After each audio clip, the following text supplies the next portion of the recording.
The story begins in a shopping mall where Li Tian, the main character, was shopping while listening to the news. In Z City, there had been many cases of animal attacks, so people were advised to avoid going out at night.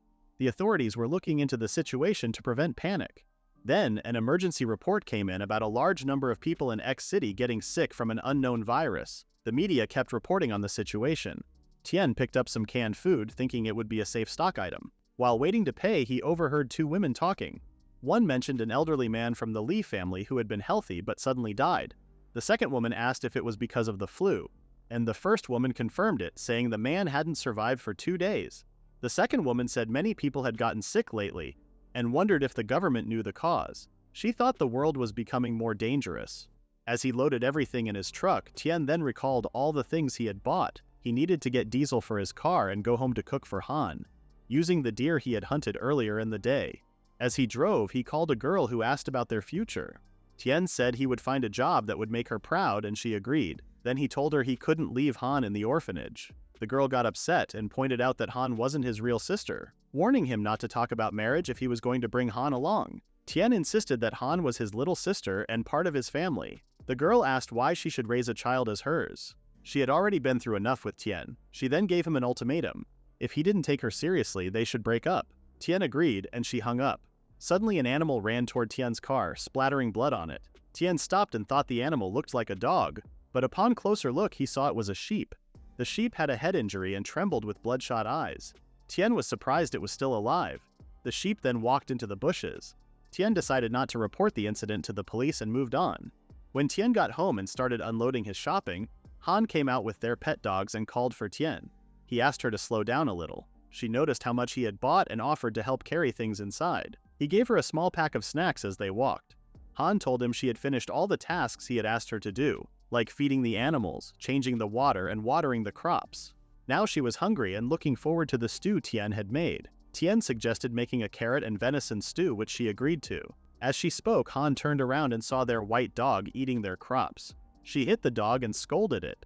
Then the buffalo they were raising stared at them with red, bloodshot eyes. Later, while they were cooking, Han mentioned that she had never seen a solar eclipse before.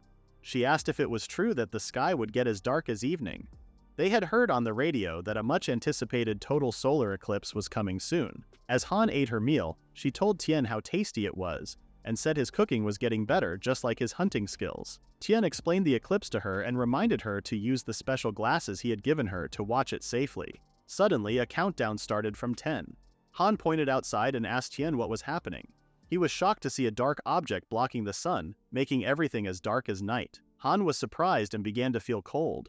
The black dog started barking nervously, and even the radio signal was disrupted. Feeling scared, Han urged Tian to check what was going on outside.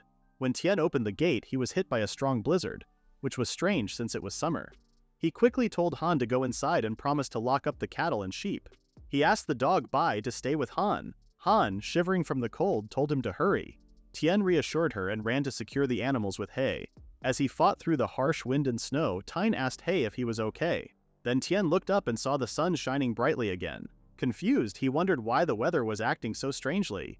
Hay suddenly barked in a specific direction, and when Tian looked, he saw his cow with glowing red eyes. Fear washed over him as he stared at the strange creature. As the cow rushed to attack Tian, Hay quickly jumped in to stop it. Tian searched frantically for his compound bow nearby. He spotted it lying on a log and grabbed it. The cow knocked Hay aside, making Tian take aim. Just then, some system interface appeared before him, which left Tian confused. He got taken aback and released the arrows which flew toward the cow's head. Tian celebrated as it should have done in the cow, but the animal was still standing. Tian was shocked that the cow wasn't stopping. He felt something was wrong and realized he needed more time. A warning popped up on a screen, saying he had 0 ammunition left, but there were 3 live targets nearby. Ignoring the warning, he grabbed his bow again, only to find it empty. The cow knocked him down. Hay came over barking and pulled Tian toward the house. Tian realized that if the cow had mutated, Han might not be safe inside either. Inside the house, Bai's eyes turned red and he growled at Han. Han was confused and wondered what was wrong. Suddenly Bai lunged at her, but Tian rushed in just in time. He kicked Bai away, grabbed Han, and lifted her in his arms. He told her he would take her somewhere safe. On the way, the system window appeared again. Tian brought Han to a safe room and told her to stay inside. He explained that Bai was dangerous now and made her promise not to leave. After locking the door, he checked the screen again. The number of living beings nearby had increased to 4. Suddenly, Bai attacked Tian from behind, but Tian managed to lock Han inside the room before turning to face Bai. He came over to help Tian, and Tian praised him for being brave. Tian then told He to keep Bai busy while he handled the cow that was still coming after him. Grabbing an axe, Tian stood near a tree and waited. The cow charged at him, but Tian dodged at the last second. The cow's horn got stuck in the tree, trapping it. As Tian prepared to strike the cow, Bai suddenly bit into Tian's neck. Tian struggled to fight back and wondered if He had been killed. Blood dripped from his mouth as he tried to push Bai off. Suddenly he heard a strange noise. He saw dozens of screens floating around him making loud sounds. Even though the noise was overwhelming, Tian focused on protecting Han. In the middle of the chaos, he noticed one of the screens showing a message: Apocalypse Survival Game Match Success. When the apocalyptic game finally loaded, Tian became a player. He found himself at level 1 in a poorly maintained state. As a starting reward, he received an item called the Eye of Truth, and his class was labeled B. To upgrade his shelter to a fortress, he needed 800,000 points. Lying on the ground, Tian slowly woke up, unsure if he was still alive. His clothes were torn and bloodstains covered him. However, to his surprise, his wounds had completely disappeared. Confused, he looked around, wondering where the cow and Bai were. Then a strange feeling washed over him, and he spotted their lifeless bodies nearby. Shocked, he questioned what had happened while he was unconscious. He knew that no ordinary human could cause such destruction. Suddenly, he recalled something. A while ago, when the apocalypse survival game had fully activated, his status appeared in his mind, and with it came a surge of power as if a beam of light had struck him. He gave Bai a punch, sending it flying. Noticing the cow still moving, Tian grabbed his axe and charged at it, chopping the cow's neck. Tian was basically a berserker and finished the cow with one more chop. His mind raced, knowing he died once, but he pushed aside thoughts of what had just happened. Instead, he focused on the strange abilities he now seemed to have, including his body's quick healing and the mysterious explosion he had witnessed earlier. As he tried to make sense of it all, Tian realized this wasn't just a game. The system had fully loaded. His shelter was established, points were assigned, and beginner rewards had been distributed. The system urged players to check their status and prepare for survival. More information loaded into Tian's head without warning. Tian then learned that the first phase of destruction had already started. The second phase would begin in 30 days. The system warned of upcoming natural disasters, and the shelter he had was the only place of safety. His main mission was to survive the game and make his shelter the strongest castle possible. Feeling the weight of responsibility, the first phase had already poisoned the land, making it harder for humans to survive. He felt anxious about what the second phase would bring. Tian glanced on Bai, which had passed out. Based on what he had gathered, Bai and the others must have mutated after eating plants contaminated by radiation. To keep everyone safe, Tian locked Bai inside a makeshift cage and tied him up tightly to prevent any harm. Once that was done, he turned his attention to checking on Han. Entering the safe house, Tian descended the stairs in complete darkness. He tried to turn on the lights, but discovered that power hadn't been restored. His phone had no signal, meaning the communication system was still down. Thankfully, the backup diesel generator provided some light. Using the faint glow of a phoenix emblem on his gear, Tian searched the room, wondering why Han hadn't moved. He soon spotted Han's legs on the floor and rushed over to her. She was lying down, totally passed out. Tian's system confirmed she was just asleep. When she heard him approach, Han woke up. Tian asked why DHE hadn't laid out the mattress instead of sleeping directly on the floor. She said she had patiently waited for him and recalled seeing a bright light before everything went blank. Then she asked if he was okay. Tian assured her everything was under control and told her not to worry. Han then asked about Bai's condition. Tian explained that Bai was hurt and wouldn't be available for a while. He suggested she rest some more, and Han agreed, quickly falling back asleep. While Han slept, Tian thought about the lack of mutant animals in the area. He realized that the system he was dealing with didn't fully match online games he had played before. After some investigation, he found a starting bonus option, but it wasn't what he hoped for. Instead of weapons or useful skills, it required 999 points to activate. Frustrated, he stared at the screen and noticed a question mark icon in the corner, wondering what it meant. Tian also realized that the system's main currency was points. He also discovered a seed which could be planted in poisoned soil, but after checking its cost, he knew it was too expensive to buy more for now. He decided to inspect his supply stockpile at home. However, he knew that anything directly in contact with the ground was likely contaminated. The network was still down, and he figured it would take time to recover. He also doubted the situation outside was any better. Looking at the system window, Tian realized he needed to address the contamination soon. He went outside to burn the remains of the mutated cow. Afterward, he opened the safe house's weapons room and found a neatly arranged selection of guns. After starting the diesel generator, he loaded a pistol and left a walkie-talkie next to Han in case she woke up while he was gone. Driving his car at high speed, Tian unintentionally attracted several mutated animals along the way. He decided to take care of them quickly, but before he could, a military truck appeared behind him. The truck sped past, blocking his path, forcing him to stop. The military truck's machine gun aimed at Tian's car, threatening to shoot. An army scout with a zoom scope watched Tian closely. The soldier then reported that the road surface alarm was lifted. Tian, seeing how the military was nearby, felt that something serious was happening in the city. He also wondered how Zhongling was doing. Soldier then warned Tian that it wasn't safe outside and advised him to go back home. Tian explained that he had left home because he ran out of supplies. He asked the soldier about the current situation in the city. Through a walkie-talkie, someone reported that Area B was under attack by mutant cats and urgently needed backup. The soldier told Tian to head to a government supply point but stressed that the city was very dangerous. He urged Tian to return home as soon as possible. Tian agreed, and the soldier left as military aircraft flew overhead. As Tian watched the aircrafts, he thought about the mutant creatures and the chaos in the city. Even though he had recently separated from Zhongling, he couldn't ignore the dangerous situation. He decided to check on her during his journey. When he entered the city, Tian saw widespread destruction. People talked about another looting incident on XX Street, and he overheard that a woman's body had been found at pawn number Daos X. As he drove through the streets, he noticed that only police cars and ambulances were still moving. He saw two men rushing to load an injured woman into an ambulance. She was barely conscious, losing a lot of blood. A paramedic mentioned another case of lung damage caused by food poisoning and prepared an adrenaline shot. They discussed the shortage of heart medication due to the large number of patients. Many people were infected with the same illness. Nearby, Tian saw a woman begging her husband who was infected to stay awake. They were almost at the hospital, but the man complained that there were no more beds available. The emergency hotline was overwhelmed with calls. Tian realized that the healthcare system was struggling to keep up. The situation was made worse by radiation leaks from nearby power plants. He wondered if he would be able to gather enough supplies to survive and make it through this dangerous world. The police informed citizens that the location had been designated by the government as an emergency supply site. They stressed the importance of following the rules, standing in orderly lines, and avoiding any rushing or chaos. Each person was allowed to buy a limited amount: 5 gins of rice, 5 gins of flour, and 1 gin of vegetables, with purchases verified through valid IDs. Arguments broke out as people fought over their spots in line.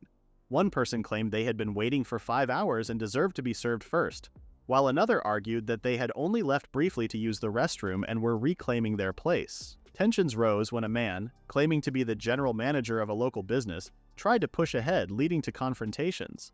Some individuals were even removed from the line by force. On the edges of the crowd, a young girl cried to her mother, asking for food. Tian was nearby, watching two people argue over who had reached a supply stand first. The crowd remained restless, scrambling to grab whatever they could before supplies ran out. As Tian drove away, heading toward his girlfriend's rented apartment around the corner, a car suddenly sped past him, nearly hitting him. The car screeched to a stop and a man got out, walking over to Tian. The man knocked on Tian's window and asked if he had just come from the supply site. He offered to sell fruits and vegetables, including watermelon, cucumber, pumpkin, tomatoes, and rice. Tian inspected the goods and then told the man he would only buy if the man took a bite of the food first. The man hesitated, looking uneasy, and asked why Tian didn't trust him. He claimed he hadn't been able to buy any supplies for himself either. Frustrated, Tian told the man to leave. The man grew defensive, asking why Tian was being hostile and insisting that he was just a law-abiding citizen trying to make a living. In response, Tian pulled out a gun. The sight of the weapon made the man step back in fear. He pleaded with Tian to calm down, saying they could resolve things peacefully. Tian gave a cold warning, telling the man that if he caught him taking advantage of desperate people again, he wouldn't hesitate to shoot him. The man, now visibly nervous, promised to stop and quickly gathered his belongings. Without saying another word, he got into his car and drove away, shaken by the encounter. Tian went to his ex-girlfriend's apartment building. He climbed the stairs and reached Zhongling's door. After knocking and calling out her name without a response, he started to worry if she was even home. He took the spare key from under the doormat, unlocked the door, and stepped inside. The sight shocked him. The usually tidy room was a mess. Contaminated fruits and medicine boxes were scattered across the floor. Among the boxes, Tian recognized antibiotics from Tianrun Pharma, a local company with a terrible reputation. He wondered why Zhongling had those medicines. There were no signs of blood or poisoning, but it was clear the room had been searched. However, it didn't look like Zhongling's usual organized way of cleaning or rearranging things. Strangely, there was no sign of a break-in or blood from injuries. Everything looked like it had been moved on purpose. Standing in the chaotic apartment, Tian tried to figure out where Zhongling could have gone. The scene shifted to Tian's farm. It was rated as a level 1 shelter, offering basic amenities. The shelter skill reward was the Eye of Truth, which allowed the host to see detailed information about objects and creatures. Additionally, the shelter had a remote control system that provided real-time updates on its status and inventory, even when the player was away. The area covered 30 mu and was suitable for fishing, animal husbandry, planting, and building. Tien realized that he was in a difficult situation. He lived in a rundown level 1 greenhouse and decided to work hard to earn enough points to upgrade his farm equipment, making sure to also focus on anti-radiation measures. As he worked in the fields, Han arrived and excitedly announced that the seeds had sprouted, and He gathered to see the growth, which brought joy to Han. Tien checked the screens and saw that the tomato seeds had been planted successfully and would mature in 48 hours. He was pleased with the progress, noting that the anti-radiation seeds were growing quickly as expected. With more points, he and Han could survive in this post-apocalyptic world. Han had initially doubted the seeds, thinking they had all withered, but she gave credit to Tien for their success. Tien confidently said that he always found a way and reminded Han of the rules he had set for her. She agreed to follow them and promised not to be underestimated. Han repeated the rules: only eat food approved by Tien, never leave the farm without permission, report any unusual animals, and watch He to make sure he didn't eat too much. Tien also told He to listen carefully. When the anti-radiation crops were ready, Tien decided to harvest them. He was pleased to find a bountiful crop, especially the radiation-resistant tomatoes, which were nutritious. They promised to improve overall health, and their shelf life was 30 days. Tien wondered if they could also improve physical fitness and tasted one. Instantly, he felt a warm sensation spread throughout his body, easing the fatigue from days of hard work. In this food-scarce world, the upgraded crops not only provided sustenance but also seemed to offer health benefits. Tien thought about becoming a full-fledged farm owner within the system. This would unlock new permissions, allow him to buy from the mall, and upgrade his shelter, all by accumulating points. These points were earned through an exchange system that allowed crops, livestock, meat, and minerals to be traded. The highest grade items, like Supreme God tier crops, gave the most points. He learned about the point system for different crop grades.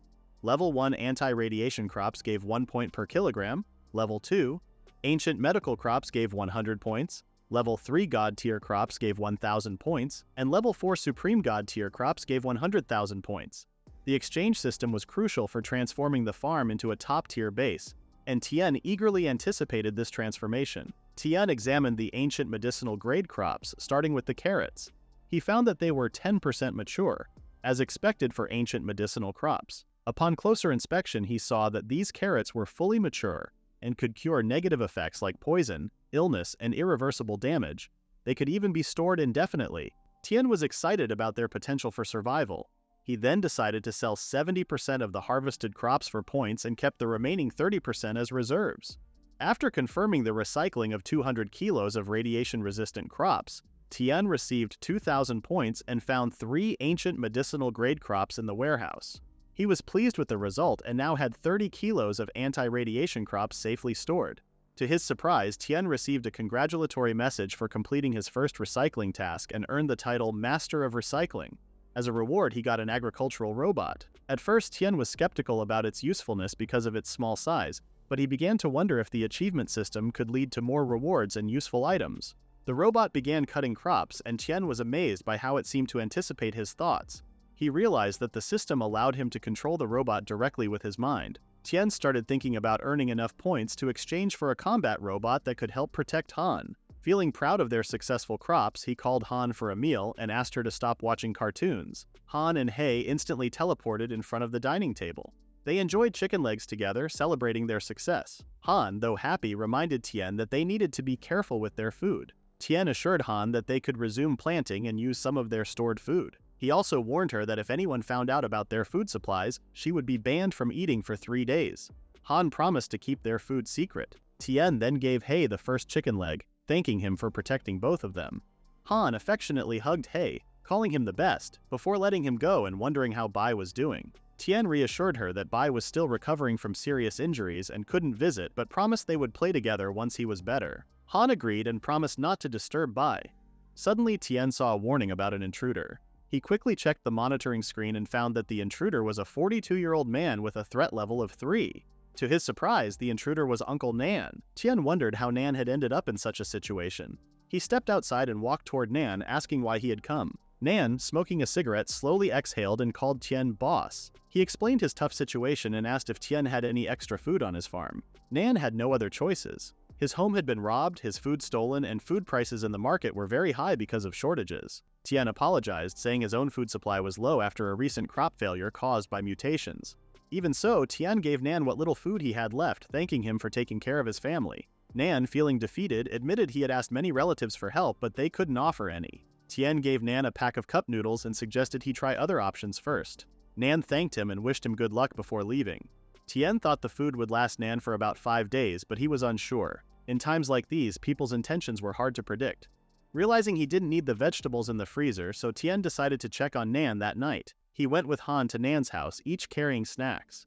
Suddenly, they heard Nan's son, Xiao, scream. Nan told Tian not to startle Xiao, who was coughing up blood and getting worse. Nan was worried and asked why Xiao's condition was getting worse instead of better. Tian and Han peeked through the window and Han was scared by what she saw. Tian tried to reassure her, saying everything would be fine, but he suspected Xiao had eaten radiation-contaminated vegetables, explaining the fast decline in his condition. Tian also wondered if Xiao, being the best candidate for an experiment, would survive. It would all depend on luck. Suddenly the window glass broke as a pouch was thrown into Nan's house, surprising both Nan and Xiao. Nan became angry and demanded to know who threw it. Xiao suggested they open it carefully. Nan reluctantly agreed and told Xiao to stay where he was. When Nan opened the pouch, he was shocked to find fresh vegetables and food inside. Nan, overcome with emotion, heard Xiao say he wanted to live and was willing to try anything, even lie about his condition. Nan broke down, admitting that even the hospital couldn't help Xiao, but he couldn't bear to see him suffer without trying. Nan convinced Xiao to eat the food, telling him to chew slowly. Xiao screamed and coughed violently for a moment, but then suddenly stopped. Nan was overjoyed at the improvement. Meanwhile, Tian noticed a street light flickering, which meant the power, and possibly the phone signal, had returned. He quickly called his ex-girlfriend Zhang Ling, but she didn't answer. A minute ago, we see a moving car where several men were sitting.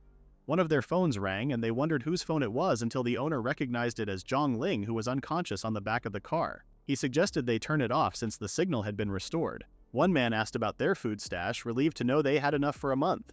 They were happy with their choice to follow their leader. The largest man silenced the conversation, saying money and action were the most important. They all agreed. After the incident at Uncle Nan's house, Tian and Han quickly drove away in their car. Han commented on how amazing it was to see Xiao recover so fast. She had seen him vomiting blood before eating the carrot, but after eating it, his color changed from gray to blue. Tian listened as Han described it all in detail, noting how her descriptions sounded like something from the animated shows she loved. Suddenly, a loud thud hit the car. Tian looked up and saw a monkey with sharp claws clinging to the roof and peering through the window. He instructed Han to stay calm and hold on tightly, and she nodded, her face filled with fear. Tian began to swerve the car left and right, trying to shake the animal off, but it clung on stubbornly. He told Han to lower her head, and she obeyed without question. Despite Tian's efforts, the monkey landed in front of the car, blocking their path. Thinking fast, Tian swerved hard, causing the monkey to slam into a nearby rock. Grabbing his gun, Tian stepped out of the car and shot the monkey to make sure it wouldn't attack again. As he inspected the area, he found a pool of blood where the monkey had fallen. On the monkey's skin, he noticed some kind of code written on it. Puzzled, Tian wondered where the monkey could have come from, as there were no breeding farms or zoos nearby. As they drove back home, Tian's mind shifted to the state of the city and how everything had fallen into chaos. Once they arrived, he told Han to relax and watch her animated show while he took care of some things. Han agreed and went to another room, leaving Tian alone to deal with his next concern, Bai. Tian put on a pair of gloves and approached Bai, who was still in his mutated state. He wondered if the ancient medicinal carrot which had saved Xiao could also reverse the effects of radiation on Bai and bring him back to normal. Carefully, he fed a piece of the carrot to Bai, hoping it would work. But instead of a calm reaction, Bai let out a loud, angry growl. Meanwhile, Han was sitting in another room, deeply focused on her cartoon. Suddenly, she heard strange noises coming from where Tian was, and grew worried about how long he had been gone. She rushed to find him and saw him standing nearby, looking tense. Wanting to lighten the mood, she decided to play a prank and tapped him on the back to surprise him. Tian jumped, startled by the unexpected touch, and quickly turned around, relieved to see it was Han. He asked if she had startled him on purpose, and she confirmed it with a grin, teasing him about being jumpy. However, their attention quickly shifted to Bai, who was lying motionless on the ground, surrounded by blood. Han froze in shock, unable to process what she was seeing. Tears welled up in her eyes as she collapsed in despair. Overcome with emotion, she sobbed, questioning why they hadn't been able to save Bai with the same carrot that had saved Xiao. Tian knelt beside her and placed a hand on her shoulder, trying to comfort her. He explained that the carrots couldn't reverse mutations like Bai's, as Bai wasn't just sick, he had changed for the worse. Despite his words, Han continued crying, devastated by the loss of their loyal companion. She couldn't accept that Bai was truly gone, and her sorrow only deepened as she sat beside him. The next day they held a farewell ceremony for Bai and bid him a quiet goodbye. Han remained silent the entire time. As the day grew late, Tian gently took her hand and suggested they head inside. Later, while Han was watching cartoons, Tian interrupted to invite her to dinner, preparing her favorite dish. Han didn't say anything, but she made it clear she wanted him to stay with her in the house, and he agreed. That evening, Tian sat outside and saw a screen announcement about radiation-resistant crops being ready to harvest. He decided it was time to bring them in. They harvested around 500 kilos of radiation-resistant crops and 10 kilos of ancient medicinal plants. After the harvest, a small robot returned from the city, confirming that their crop points had been successfully redeemed. As a result, Tian's old rundown greenhouse was upgraded to a level 2 ordinary house. However, Tian received a warning that his defense shelter was still weak. It was rated at level 3, which meant it could only keep out small animals, but it would be risky against larger threats. The system strongly recommended building a better defense. Tian decided that protecting the farm was his top priority. Since they had harvested enough crops to earn plenty of points, he postponed expanding production and focused on strengthening their walls. He upgraded the wall reinforcements from level 1 to level 2 and bought a perimeter power grid, which improved their security to level 1. With points left to spend, Tian prioritized getting mechanical guards to keep Han safe. He found a level 1 hummingbird drone and a level 2 hound guard robot. Both cost 3,500 points, and Tian calculated that selling some of the grains stored in their warehouse would cover the cost. Confident that he could earn more points later, he went ahead with the purchase. When the hummingbird appeared, Tian tested it and was impressed. It hovered smoothly and shot down fallen leaves with perfect accuracy. Next, he tested the hound's ground combat abilities. He directed it to destroy a large rock. The hound used its beam weapon and shattered the rock with ease. Tian felt relieved after seeing how effective the guard robots were. Later, Tian brought the robots to Han and introduced them to her. He explained that the robot would stay with her and keep her safe. He suggested giving it a name like Bai's, and this touched Han, who was feeling lonely from the original Bai's passing. Meanwhile, in a distant city, a man reported to Liang that they had successfully handled the out-of-control experimental samples. Only one sample, referred to as number 7, continued to grow stronger. It was now capable of penetrating thick steel plates with ease. Liang asked about the situation with Ren, the company's vice president. The man replied that Ren was upset because their request for medical equipment donations had been rejected. He warned that if Ren reported the issue to the head office, it could cause problems. Liang remained calm. He dismissed Ren's concerns, calling her just a girl with little influence. He assured his team that their operations had been kept secret and that Ren wouldn't be able to trace their activities. The man agreed, saying the head office had no idea what was going on. Liang ordered him to keep a close watch on Ren and ensure she didn't interfere. After the meeting, Liang left the room, thinking about the possibility of discovering something valuable, something that could change everything. The scene shifted to Ren, who was walking angrily, demanding to know where Liang was. A lady apologized and explained that Liang wasn't at the company at the moment. Ren's behavior made things difficult for the staff, so they asked her to wait. However, Ren didn't wait. She opened a door and confronted Liang, immediately questioning him about what was going through his mind. She reminded him that the entire southern region's medical system had been paralyzed and said that, as a medical company, Liang should be leading his staff to cooperate with hospitals and donate equipment and medicines. Instead, he was focusing on animal experiments, which she thought was wrong. Liang calmly pointed out that they were in the general manager's office and it wasn't appropriate for her to enter without permission. He reminded her that he was a businessman and that his main goal was to make a profit. In his opinion, no current medical treatments could do anything to stop the worldwide disease. Ren questioned him further, asking what disease he was referring to. Liang reminded her that she was also a shareholder in the company and enjoyed the profits. He explained that if they developed a solution, the financial rewards would be significant. Ren then asked if there had been any progress in his research. She noted that even the Yanhuang federal government hadn't developed any effective drugs yet, so she needed to check his lab to make sure progress was being made. Liang responded with a smirk, saying that creating a cure wouldn't happen quickly. He suggested that if Ren could provide more support and invest more manpower, things would move faster. Ren agreed to visit the lab later to check on the project. Liang assured her that she was welcome to visit and said he would arrange personal escorts to ensure her safety. After leaving the office, Ren was accompanied by a boy who mentioned that the technical team had found her time in the office too short to conduct a full scan. He added that accessing the secret lab's entrance wouldn't be possible for now. Ren dismissed his concern, saying it wasn't a new problem. She asked if he had managed to get any useful information from the captured scientist. The man explained that the scientists had always been blindfolded when entering and leaving the lab, although they did have key cards. Ren appreciated the information and handed him a card. She wondered if there were any other places they hadn't searched and thought that sometimes the most dangerous places could also be the safest ones to hide something. When Ren entered the laboratory, a man introduced himself as Tuzi. He explained that he would be her guide and would show her around the lab. Ren agreed and told him to take her to see the experimental subjects first. Tuzi led her to Subject 7, the only subject from the experimental batch that hadn't gone out of control. The subject's strength had increased significantly, but it remained unstable and showed signs of aggression. However, unlike the failed experiments, it wasn't acting mindlessly violent. As they observed Subject 7, another man approached Tuzi and whispered something in his ear. Tuzi looked visibly shocked. The man explained that something unexpected had happened and asked Tuzi to check on the issue. Tuzi, looking concerned, apologized to Ren and told her that he couldn't continue to accompany her. He assured her that another colleague would take over as her guide. Ren told him it was fine. She explained that her visit was only a routine check and she planned to walk around on her own for a bit before leaving. The other man seemed nervous and expressed concern that they were breaking the rules. However, Ren remained calm and reminded him that they were under surveillance.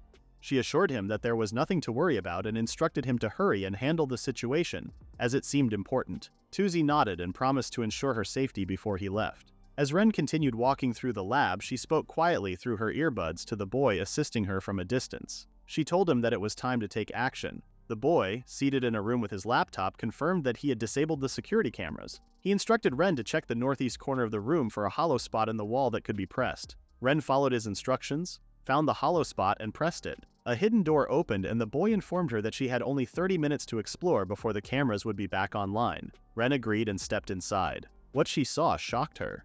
The room was filled with large jars containing human bodies. The boy, curious about what she had found, asked for her assessment. Ren, horrified, responded that the situation was worse than they had predicted. The boy asked if he should contact the head officer to intervene, but Ren told him to hold off. She wanted to investigate further before alerting anyone. As she continued walking through the room, she suddenly spotted something even more disturbing: a mermaid floating in a jar. The nameplate revealed that it was Zhongling, Tian's ex-girlfriend. The scene shifted to Tian, who discovered that his radiation-resistant corn was ready to harvest. Han was happy to see the ripe corn, and Tian asked her to help him finish the work quickly so they could have dinner. She agreed eagerly, picking one and saying she wanted to eat grilled corn later. Tian, noticing her excitement, asked if she was already hungry. Han replied that she was too hungry to just focus on picking corn. He smiled and told her to gather some dry wood while he prepared grilled corn with butter. Han was thrilled to hear that. As the corn cooked, Han sat nearby and joked about what would happen if she kept eating like that and ended up becoming a fat pig. Tian chuckled, realizing that her appetite had recently grown bigger than his own. He explained that the special crop could improve their physical fitness. He also told her that since her body was still developing, eating more wouldn't make her gain weight. Han nodded in agreement and happily ate the corn. Tian watched her quietly, noticing how much they had both improved physically after eating radiation-resistant vegetables for a few days. He joked that even if she kept eating like that, she wouldn't turn into King Kong Barbie. The thought made him laugh. Han, still focused on her food, commented that the grilled corn was delicious. Tian smiled and promised to make her a spicy one next time. While he considered their food supplies, Tian felt confident that their shelter could handle any increase in Han's appetite. Even if she started eating as much as Luffy from a cartoon, they had enough food to manage it. Just then, Tian heard footsteps outside. He wondered who would visit at that hour. When he checked, he saw that it was Jia, carrying a bag. Curious, Tian thought it might be food he had previously given to Jia, and wondered what brought him there. Tian approached Xiao and asked why he had come. Xiao explained that Tian had given his family some instant noodles recently, and his father insisted on returning the favor by sending some food to Tian's family. Xiao had brought the food over. Tian told him it wasn't necessary, thinking he had helped the right person. Curious, Tian asked Xiao where he had gotten all the food. Xiao admitted that he found it in his yard and guessed that a relative or someone sneaky must have left it there. Xiao then said he wanted to repay Tian's kindness and had a request to make. Tian encouraged him to speak. Xiao mentioned that he had heard about a new grain shopping center on the southern outskirts that still had plenty of stock. He wanted to borrow Tian's truck to go buy supplies. Tian agreed, but Xiao admitted he didn't have a driver's license. The shopping center was in a remote area not too far away. Tian realized Xiao was asking him to drive. Xiao assured Tian it wouldn't take long. Tian thought about how he hadn't left the farm much lately. He had planned to visit that shopping center in a few days, so he decided to go with Xiao now since the opportunity came up. With the mechanical guards protecting the farm, he felt secure. Besides, Bai's combat abilities were strong enough to handle any small threat. Tian agreed to go but mentioned he needed to be back before noon to cook for Han. Xiao apologized for the trouble. Tian told Xiao to wait while he got the truck. Inside, he instructed Han to stay home and not open the door for anyone. Han reassured him not to worry and praised Bai's strength, and asked how Bai had become so powerful. Han explained that Bai was an upgraded version and demonstrated how it could easily smash through large rocks with a loud bam. Tian reminded her to only use Bai in emergencies, as it could be dangerous. Han agreed and said she wouldn't smash rocks for fun anymore. Tian smiled, ruffled her hair, and promised to bring back some candy from the shopping trip. Han, curious, asked if Xiao was outside and said she wanted to greet him. Tian playfully pinched her cheek and asked if she wanted to show off Bai to someone. Han insisted she wasn't a little kid anymore. She was 6 years old. Tian gave in and took her outside. Han greeted Xiao and tried to tell him about Bai, but Tian stopped her. He told Han to get out of the truck so Xiao could sit, reminding her they needed to leave quickly to get back in time for lunch. As they drove off, Han complained that Tian was being mean and hadn't let her finish greeting Xiao.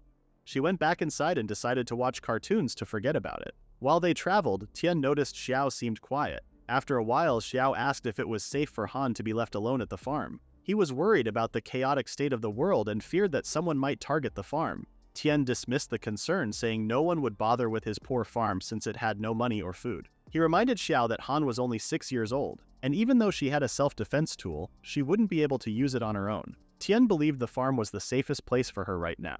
Xiao then asked if Tian had any security measures in place for Han. Tian told him the farm gate was electrified to prevent anyone from breaking in, and reassured Xiao that everything was fine. Xiao seemed relieved. He pulled out his phone and started typing a message, but when Tian noticed, Xiao quickly put it away, explaining that he had borrowed money from some friends and was worried he might not have enough for the trip. Meanwhile, Han was inside watching cartoons excitedly. She cheered for the Rainbow Warriors on the screen and started making up her own names for their superpowers. She suggested names like Lemon Yellow Super Evolution and Golden Yellow Power. She glanced at her toy Hey and joked that Xiao could join the Rainbow Warriors too. Han giggled as she recalled that the last time she saw Xiao, he looked green at first but now looked red, which she thought was interesting. Hugging Hey, she kept imagining Xiao as one of the colorful characters from her favorite show. Tian gave some money to Xiao, who was confused. Tian explained that he didn't have much money either, but Xiao could take it for now. Xiao refused, saying that Tian had already helped his family a lot and he couldn't accept any more money. Tian insisted, telling Xiao to stop arguing and focus on driving. As they drove, Tian realized they needed to go straight for 500 meters, then turn right 300 meters ahead. After another 200 meters, they would reach a fork in the road, and 100 meters beyond that, they needed to turn right. Xiao seemed worried. Just as Tian was about to turn right, Xiao suddenly turned the steering wheel to the left, saying the road to the right was closed and they should go left instead. Tian felt something was wrong and shouted that it wasn't true. He had traveled that road often, and it was the main road in the area. It couldn't be closed without a major natural disaster. Tian asked Xiao where he had heard that. Xiao said his friend had told him. Tian asked for his friend's contact information and insisted on hearing it directly. Xiao urged Tian to trust him and turn before it was too late, promising he wouldn't harm him. Reluctantly, Tian started turning the car around. Meanwhile, some men noticed the situation. One man said something seemed wrong and contacted others in a nearby car, wondering how Tian could decide to turn back alone. Another person asked what they should do. Chen, the one leading them, replied that he was ready, and their target was near, so they had to stop them. They were ordered by Liang to capture them alive, block their escape routes, and attack from both the front and rear. Xiao then apologized to Tian, admitting that he had betrayed him and it was his fault. He tearfully explained that there was nothing he could do because some people had taken his father. Tian asked him to calm down and explain who those people were and what they wanted. Xiao, crying, told Tian they were from Tianrun, and knew Tian had the antidote for the poisoning. They had forced Xiao to lure Tian away from the farm so they could capture Han and make Tian give them the antidote. Tian exclaimed that Han was only 6 years old and they intended to kidnap a child. Xiao replied that he didn't know, and they had threatened his father's life, leaving him no choice. Just then, a car blocked their way. Xiao told Tian those people had arrived. Tian shouted at Xiao to be quiet, saying everything Xiao had asked was just to test him and find out if the farm was protected. When Xiao had been playing with his phone, he was messaging the other party. Soon, some people with machineries appeared in front of Tian's farm. Xiao apologized again, urging Tian to give them the antidote since there were too many of them and they wouldn't be able to escape. Tian replied that he was angry with Xiao and didn't want to kill him, but he couldn't believe Xiao had put Han in danger. Xiao cried and apologized again, saying he regretted it, but they had taken his father and there was no way out. He begged Tian to give them the antidote. Tian told Xiao he would deal with him later, but unfortunately for the intruders, none of them would leave his farm alive. Last night, after Xiao had recovered, Nan was very happy and said how scared he had been. Xiao admitted that he couldn't believe he had actually survived. Nan scolded Xiao, calling him an idiot for eating something that caused his illness. Xiao explained that he had been so hungry that he couldn't resist and found an apple in the cellar that seemed safe. Nan scolded him again for eating something from the cellar, as everything there had been in contact with the ground. Xiao said they had been eating nothing but gruel for days, so he took a chance or he would have starved soon. Nan told him to stop talking nonsense and reminded him that they had received food drops, which included a magical elixir that saved Xiao's life. Nan believed it was a blessing from the gods as they couldn't stand to see Xiao suffer. He suggested they visit their ancestral graves later to thank them for the blessing. Xiao thought that if there were a god, such a disaster shouldn't happen in the world. He believed the elixir had been given by someone who didn't want to reveal themselves. He then noticed a bag of fruit and heard Nan ask if he was hungry. Xiao was shocked that someone had given them so much food while their family had been left starving without basic supplies. Nan reassured him that they had received all the food and promised to get something for Xiao, since he was still recovering from a serious illness and needed to get better. Suddenly Xiao remembered something and stood up to go outside. Nan asked where he was going, but Xiao just said he would be back soon. Nan insisted that Xiao needed to rest and recover. Xiao then went to someone's house and knocked on the door. The boy inside asked who was there, and when the door opened, he was shocked to see Xiao covered in blood. Xiao explained that his home had been robbed, and he just wanted to check the surveillance video. The boy, Miao, agreed to help and asked what Xiao wanted to check. Xiao showed him the camera and explained it was a 360 degrees wireless monitor. Xiao agreed to help but warned Xiao to hurry since it was his sleep time. As Xiao checked the video, he realized the camera had captured the perfect angle of his alley. He saw a truck and recognized its owner by the license plate. He returned home and Nan asked what he had been doing. Xiao told him he had figured out who saved his life. It was Tian. He had checked the CCTV and the times matched with when Xiao had been rescued. Nan agreed that Tian was a good person, not only giving them food but also saving Xiao. Xiao then asked Nan if he had heard that the Tianrun group was offering a reward for anyone who could find a solution. Nan was shocked and asked what Xiao planned to do. Xiao replied that he was trying to make life easier for both of them in such a difficult world. He questioned how long their food supply would last and what they would do afterward. He asked if Nan still expected Tian to give them more food. Nan slapped Xiao, angry at his ungratefulness. He warned Xiao that if he went to Tianrun, he would break his legs. Xiao said they could only rely on themselves to survive and that he was doing what he had to do.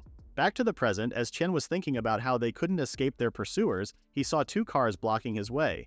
He found himself surrounded and was held tightly by someone. Chen, a man from Tianrun Pharmaceutical, introduced himself and said he had a special way to get Tian to meet him. He explained that Tian had the cure for the poisoning epidemic and proposed a partnership.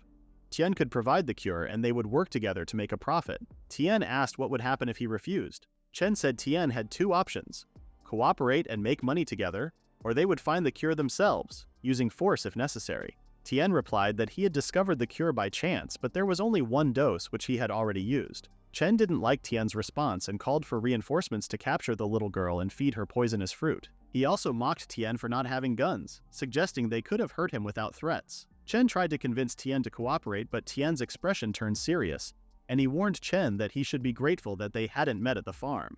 Chen ignored the warning, confident in his numbers, and demanded Tian's cooperation, promising that Tian and his sister would be spared if they did. When Tian refused, Chen ordered his men to cut off Tian's limbs and leave him alive. Tianrun's men broke through the walls of Tian's farm, causing a loud commotion that disrupted Han's peace. She couldn't watch her cartoons without being disturbed and felt a strong urge to put an end to the noise. Meanwhile, Tian stood alone, fighting off the thugs and throwing them back with great force. Chen, watching the chaos before him, was shocked and confused by what was happening. He recalled how the farm had hidden defenses, so he lured Tian away from it. A while ago, from a distance, Chen observed the explosions in the farm area and suspected explosives were being used as defenses. However, he didn't expect a farmer like Tian to be so powerful. Tian, on the other hand, felt surprised by his own abilities. The radiation-resistant crops he had been eating for a few days had drastically enhanced his speed, strength, bone density, and reflexes. He felt surprised at these changes, realizing that in ancient times people achieved great power through swordsmanship. But he had begun his journey with his fists. An attacker swung a knife at Tian, but he dodged it with ease. As he moved, he felt he was getting closer to unlocking a path to an even greater strength. He decided to create some distance first, aware that his current physical state was far beyond normal.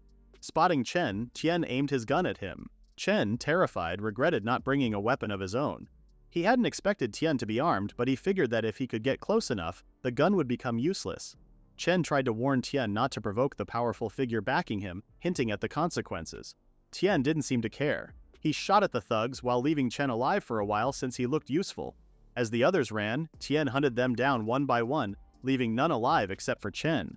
Injured, Chen took cover in the woods, hoping to wait until Tian ran out of bullets. As he hid behind a rock, he noticed that the shooting had stopped. He assumed Tian had no more ammunition and felt relieved. Staying hidden, Chen plotted a surprise attack, thinking it was his best chance to defeat Tian. However, Tian quietly accessed his inventory and pulled out another pistol. He climbed to a higher position, aiming down at the rock where Chen hid. Chen was left confused and shocked. He couldn't understand how Tian still had a weapon or why he was so skilled in combat. Back at the farm, the battle had ended. All the intruders lay dead. Hummingbird completed the task Han had assigned to her, executing the last attacker by shooting him in the head. But as she looked at the scene, worry set in. Han feared what Tian would think when he returned. Would he see her as too violent? Would he reject her because of her actions? Determined to avoid that, she decided to clean up the bodies outside to hide the evidence before Tian got back. Chen, who was badly injured, admitted that threatening Tian with a child had been a huge mistake. He begged Tian to stop torturing him and promised to reveal everything if he was spared. Tian told him there was no chance he would be let off, but he gave Chen two choices: a quick, painful death, or a chance to be treated and kept alive to suffer longer. Faced with this, Chen agreed to answer Tian's questions. Tian first asked who was behind the attack. Chen revealed that the mastermind was Liang Tianyu, the CEO of Tianrun Pharma. Chen noted that it made sense considering Liang's ruthless reputation and his involvement in inflating medicine prices. Chen then asked if anyone else was involved. Chen said Liang acted alone and kept the plan secret. Even the top executives in the company didn't know about it. Chen also mentioned that Liang recently had disagreements with the company's vice president. Liang intended to use this crisis to boost his own power, impress the higher-ups at headquarters, and remove the vice president from the Southern City branch. Tian realized that Tianrun Pharma, which controlled the pharmaceutical market in Southern City, was only a part of a bigger organization. He slapped Chen to wake him up and asked if Liang had reported any of this to the headquarters. Chen said no. He explained that the other vice president had connections at headquarters, and Liang feared that if the matter reached them, it would ruin his plan. Since the issue hadn't spread further, Tian figured it could be contained. He then ordered Chen to take him to Liang. Liang received a call from Chen not long after. Chen reported that the target had been captured, but he said the target refused to speak unless Liang and the old man were present. Annoyed, Liang scolded Chen, calling him useless for needing help with such a simple task. Chen apologized, explaining that the target, Tian, remained silent, and that they had already lost a few men trying to get him to talk. Liang finally agreed to meet them, instructing Chen to take Tian to warehouse number 78, promising he would arrive soon. Before Chen could respond, he abruptly hung up, which angered Liang further. Furious at Chen's disrespect, Liang decided to replace him immediately. What Liang didn't know was that Tian had already forced Chen to make that call. Afterward, Tian tied Chen up and swapped clothes with Xiao to prepare for their next move. During the car ride, Xiao thanked Tian for helping him. Tian dismissed the gratitude, saying Nan was just an incidental acquaintance and warned Xiao not to get too emotional. Xiao apologized quietly. When they reached the warehouse, Xiao dragged the bound Chen inside. Liang was already there, accompanied by two men and a tied-up Nan. Seeing only Xiao and Chen, Liang asked where Nan's son was. Xiao explained that the messenger had been knocked out and left in the car, and Chen had a stomachache, so he went to the restroom. Worried that Liang would grow impatient, Xiao said he had brought Nan in first. Liang scoffed at the story, calling them pathetic. He glanced at Nan's bruises and laughed, saying he must not have hit him hard enough the first time. Then, Liang demanded that Nan speak, promising to let him go if he cooperated. Nan stayed silent, knowing that Liang wouldn't let any of them live regardless. When Nan tried to respond, the gag in his mouth muffled his words. Frustrated, Liang cursed at Nan, calling him a dog and kicking him to the ground. Xiao froze, watching the scene with trembling hands. Liang noticed and asking why he was staring. Liang's men continued kicking Nan in the background. Suddenly, Tian crashed through the roof, landing a powerful kick on Liang. Everyone froze in shock. Liang, sprawled on the floor, glanced up and remarked that the wall must have been difficult to climb. Tian aimed his gun directly at Liang, causing his men to back away in fear. Tian instructed them not to move, keeping his gun pointed at Liang. Liang demanded to know how Tian had gotten there, where Chen was, and if Chen had betrayed him. He sneered at Tian, daring him to pull the trigger. Tian, unfazed, mocked Liang's intelligence, questioning how someone like him had become the leader of Tianrun. He then revealed that the injured person they had seen earlier was Chen. who had been taken down by Tian himself. Liang threatened that if Tian harmed him, Nan would be killed on the spot. Tian smirked and asked if he was certain, pointing out that killing Liang was more beneficial than saving someone irrelevant. At that moment, Liang's men attempted to rush forward to protect him. However, Tian quickly shot them both without hesitation. The men fell to the ground, motionless. Xiao, horrified, begged Tian to stop, warning that if Liang died, his father would be killed too. Tian simply shook his head and muttered, "Are you all stupid?" before turning his attention back to Liang. After Tian shot and killed Liang with one bullet, Xiao and Nan knelt before him, expressing both their gratitude and apologies. Nan thanked for not holding Xiao accountable for his actions, and said that simple apologies weren't enough, but he still thanked Tian. Tian reassured them that he didn't believe in blaming others for someone else's actions, and that Nan hadn't harmed him in any way. Nan, however, felt guilty for not stopping Xiao's behavior. Tian told Xiao that constant apologies weren't needed, and advised him to let go of the idea of seeking forgiveness, saying he didn't believe Xiao deserved punishment. He also promised Xiao that he wouldn't harm him without reason, and left the next steps to Xiao. Xiao promised Tian that they knew nothing about what happened and could be trusted. Then he asked Tian how he planned to handle the situation. Tian told them to gather the bodies and stack them together, saying he would bring in the car. Nan asked what Tian planned to do, and Tian replied that they had no choice but to get rid of the evidence. After the bodies were gathered, Xiao asked Nan if Tian planned to burn them. Nan agreed, claiming it wasn't safe to leave the bodies out in the open. When Nan reached out to move Chen's body, Chen suddenly attacked him with a broken piece of glass. Nan managed to dodge the attack, shocked by Chen's sudden burst of energy. Xiao was also surprised by the sudden attack. Chen, who had nothing to lose, said he wasn't afraid to take someone down with him. He swung the broken mirror at Nan again, but this time Xiao stepped in and took the blow himself. Nan was stunned by Xiao's sacrifice. Just then, Tian arrived with the car and hit Chen, killing him. Nan screamed in agony as Xiao collapsed from his injury. Xiao admitted to Tian that he had been right about him. He called himself useless and said he was too afraid to be either good or bad. He blamed himself for putting his father in danger because of his selfish choices. He accepted the fact that he had paid the price for his mistakes and said that he deserved to sacrifice his life. Feeling at peace for the first time, Xiao asked Tian to thank Han for him. He mentioned the candies they received for dinner that night. He wanted to relay his thanks for the sweet candies. With those final words, Xiao passed away. Nan, overwhelmed with grief, sat silently for a while.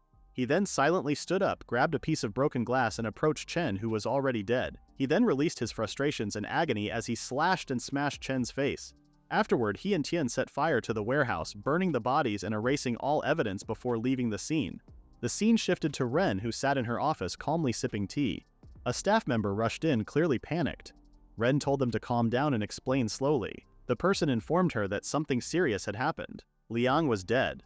Ren quickly examined the situation and asked the doctor if they had confirmed the identities of the bodies. The doctor confirmed through DNA tests that 2 of the bodies were Liang and Chen. However, the other bodies didn't match anyone in the genetic database, and no missing persons reports fit their profiles. The doctor explained that due to limited police resources, they couldn't investigate further. Ren dismissed the importance of identifying the other bodies and asked whether the deaths were accidents or murders. The doctor confirmed they were murders. The bodies had bullet wounds, and some showed signs of torture before being stacked and burned inside a car. As Ren inspected one of the bodies, she concluded that whoever had done this was a dangerous and ruthless person. She wondered if the attack was personal, aimed at Liang, or if it was targeting Tianrun Corporation. If it was personal, she planned to celebrate with 2 bottles of red wine that night. But if it was aimed at the company, she knew that the attackers were now her enemies. Soon after, we see Tian bought a small bomb and asked Nan if he truly wanted revenge. Nan agreed, saying he was willing to risk his life for it. Tian placed the bomb on Nan's neck, telling him that he had taken care of the traces that could be fixed, but couldn't promise that Tianrun wouldn't find any clues leading back to him. He reminded Nan not to let what happened to Xiao happen again. He promised that the bomb would go off as planned, without any problems. Nan told Tian not to worry. Tian then went home and called out Han to see what she was doing. Nan was surprised to see Han acting calmly, even with a robot dog in the house and hands and legs sticking out of a mound. Han had set up a crane and a small mound of sand to hide the bodies. She said she was just playing a digging game and hadn't done anything wrong. Tian scolded her after seeing what she had done, which made her admit she had lied because she was scared Tian might hate her if he found out about her violent actions. She worried that he wouldn't want her anymore. Tian reassured her, asking how he could ever not want her. Han explained that it was because she had killed people. Nan wondered if that was the reason Tian reassured her, telling her that no matter what mistakes she had made, he would always stand by her. He reminded her that she was the most important person in his family and that he was happy she knew how to protect herself. He told her to be herself, and he would guide her so she wouldn't feel burdened. He praised her for stopping people with bad intentions from hurting others. Han then said she would blow off the heads of those who would try to hurt Tien.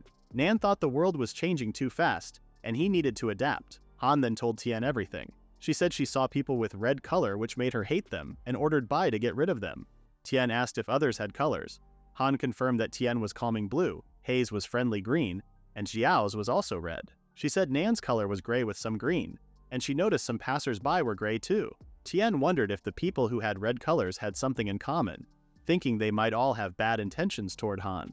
He asked if she had seen any words or letters around them. Han said she hadn't, and asked when she started seeing colors, and she said it started about a week ago. Tien guessed that her ability had only come after the start of the destruction season, and confirmed that Han hadn't seen the system, meaning she wasn't a player. He thought it might be an evolution from eating radiation-resistant vegetables.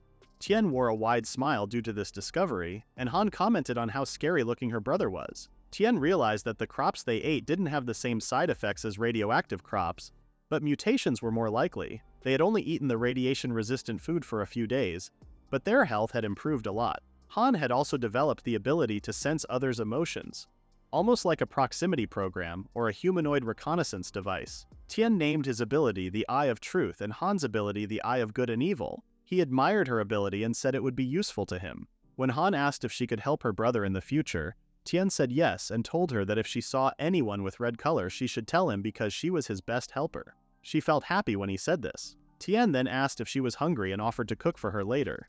Tien made all the food and the three of them sat down to eat. Tien told Han that Nan would also live with them now and help with the farm work.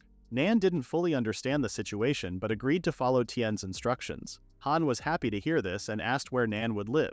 Nan said he would build a small hut near the gate to keep watch over it. Han then asked about Xiao, and Nan explained that Xiao had gone to another world to atone for his sins. Han said it seemed like those who wore red and wanted to hurt Tien wouldn't last long. She promised that anyone who tried to hurt Tien or Hei would face hers and Bai's retaliation. Tien praised Han for her cleverness and told her to focus on her meal.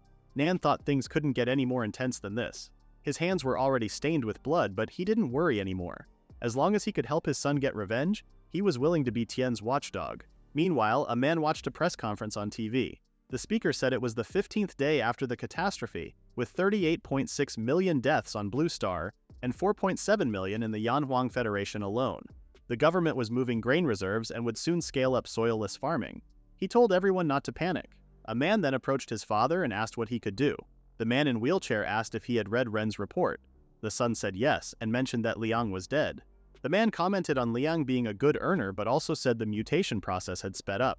He shared that the military had captured a level 5 mutated beast in the southern border. Bai Jingyan, the son, was surprised and asked how a level 5 beast could have evolved when the highest they could research was level 3. The father explained that, in the deep forest, radioactive plants thrived, and even low-level species attacked and cannibalized each other, speeding up mutations. The father warned that their current technology was vulnerable to natural and unknown evolution.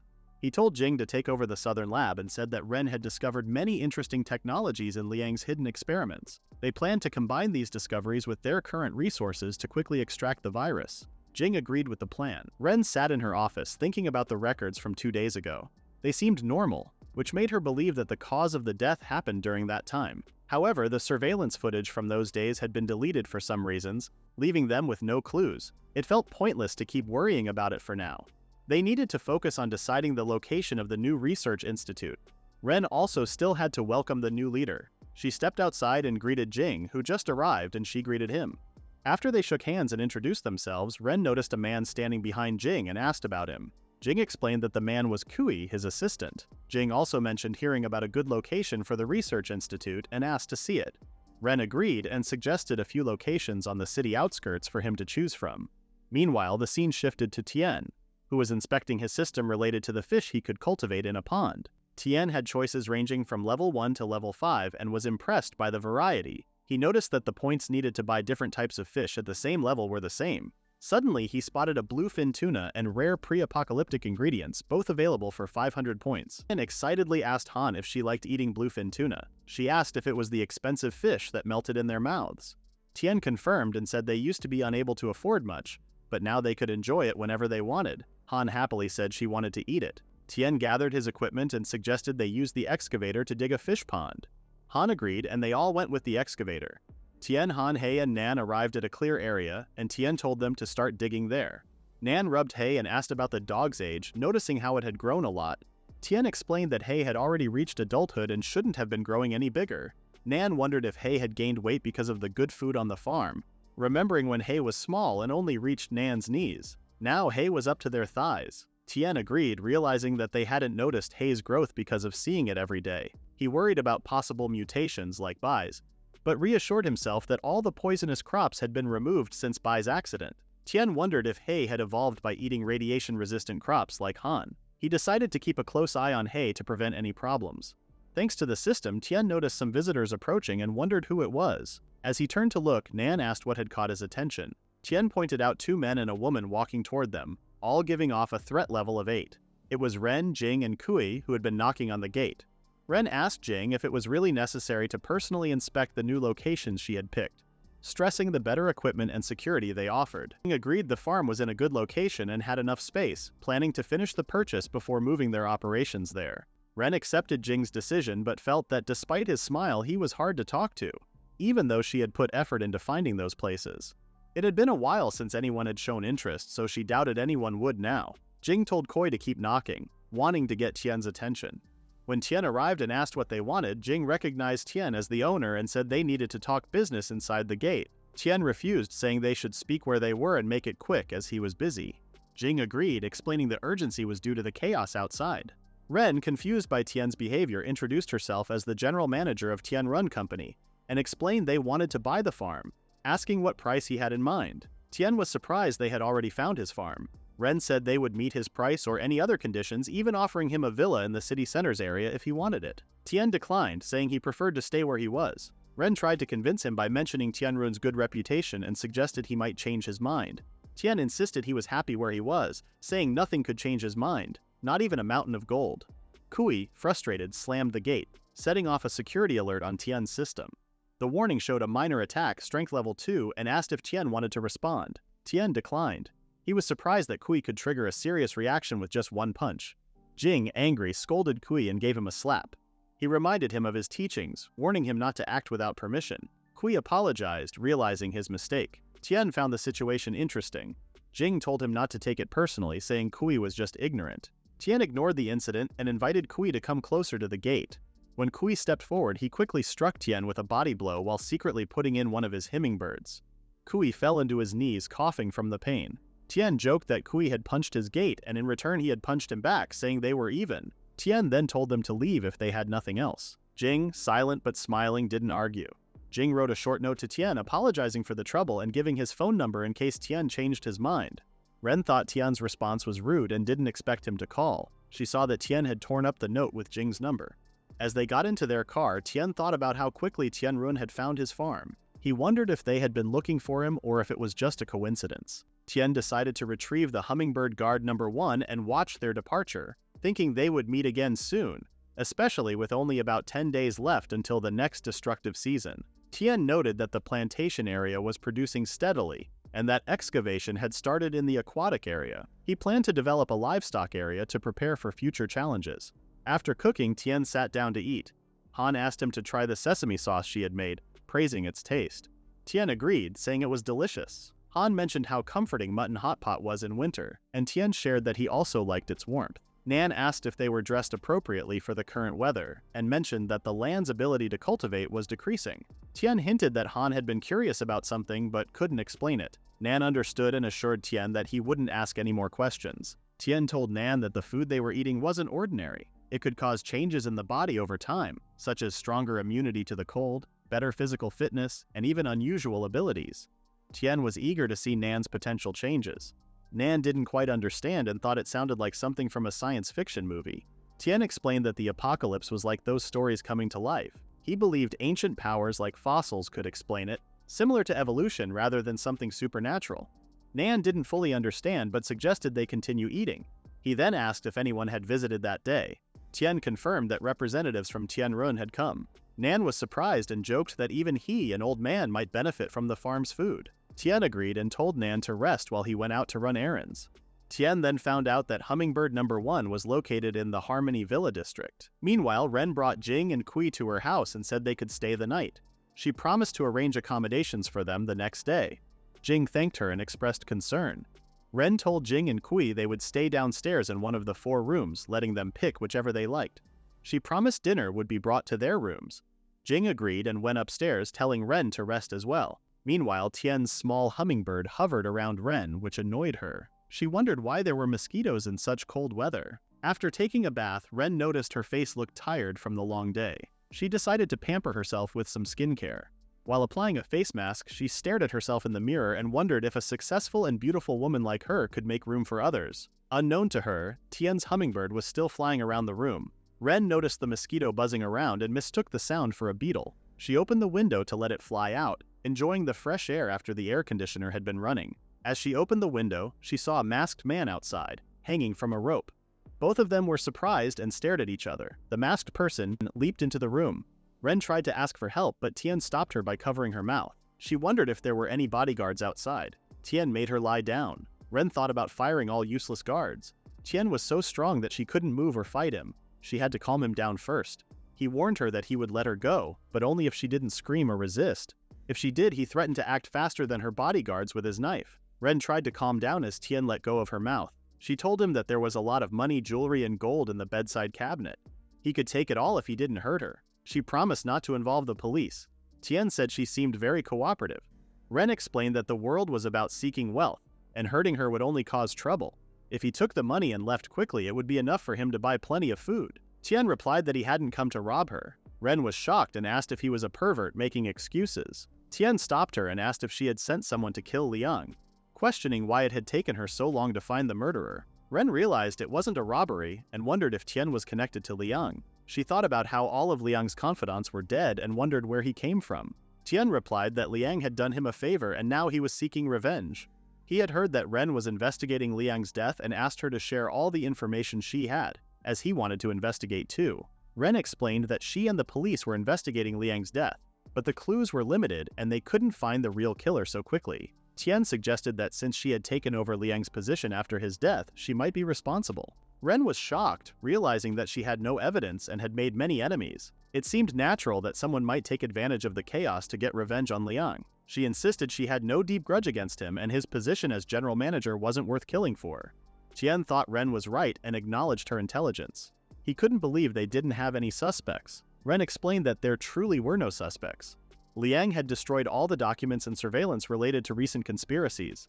How could she find a suspect when she didn't know who he had been interacting with before his death? It was a difficult situation for her. Tian speculated that Liang had wanted everything for himself, leaving no clues behind. Just when Ren was asking to be let go, Tian heard some incoming heavy footsteps. Tian swiftly struck Ren's neck, making her unconscious. Outside, Kui tried to break down the door while the maid informed him that the alarm system had been triggered, meaning something had happened inside Ren's room. Upon forcibly breaking the door, they found Ren lying there. The maid checked on Ren while Qi inspected the window and told Jing not to let Tian escape. Tian thought about how the strong Kui had managed to break down the door. Tian then was taken aback when Jing remarked that breaking into a girl's bedroom in the middle of the night was rude. Tian saw Jing and asked how he had found him, as he had left no trace behind. Jing explained that when Tian stepped on the gravity-sensing device at the window, he had asked Kui to block the door. If Tian didn't want a face-to-face confrontation, Jing figured he would try to escape through the window, his only way out. Tian admired Jing's cleverness, but wondered if someone like him could stop him. He rushed at Jing, but Jing blocked the attack and countered with his knees.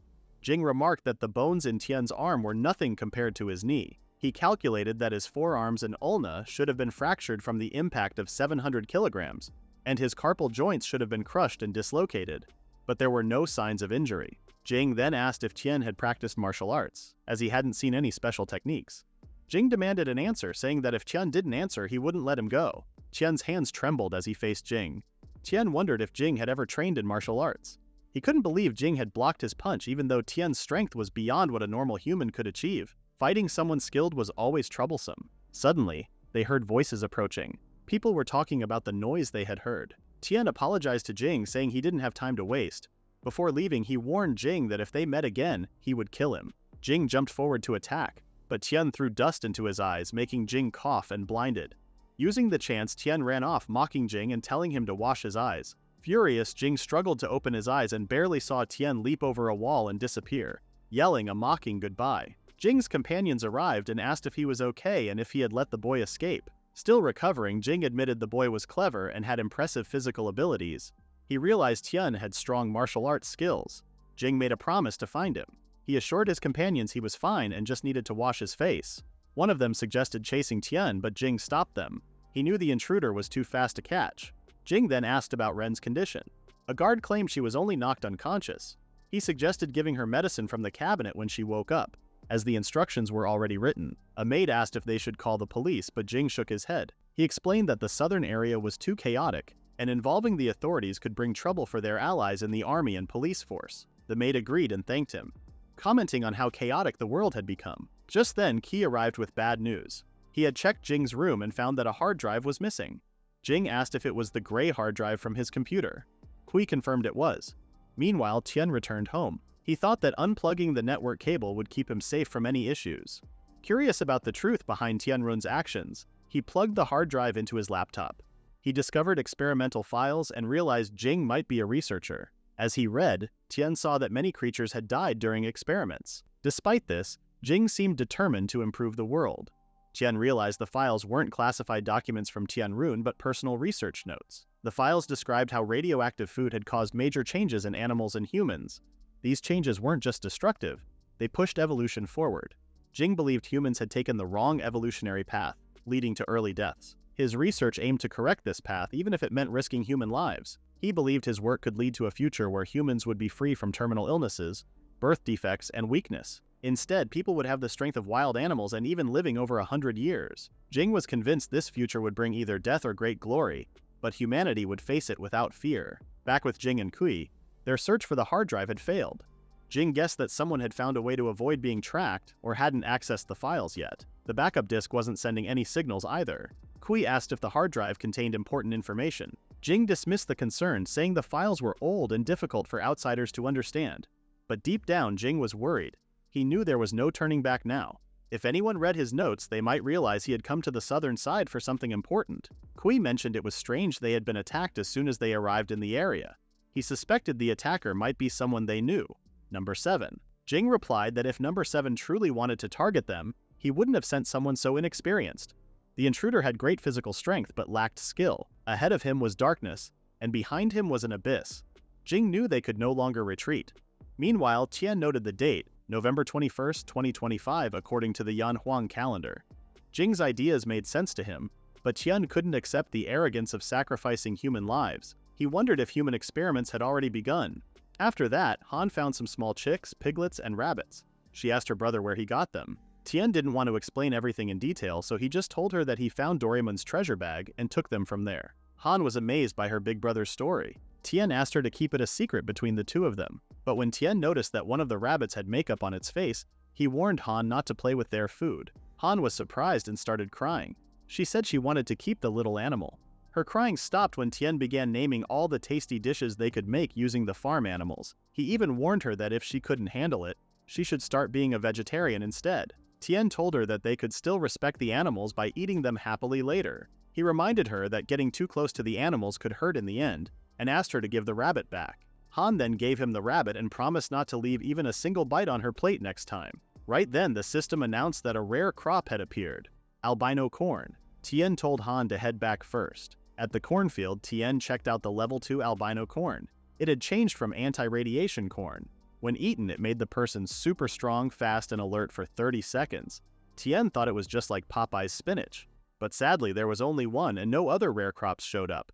He searched everywhere but found nothing else. That's when he realized rare crops only appeared if he got lucky. The system didn't say anything when he planted the seeds, so it was a total surprise for him. Tian wondered if doing harder farm work might lead to more rare crops, but he was only guessing.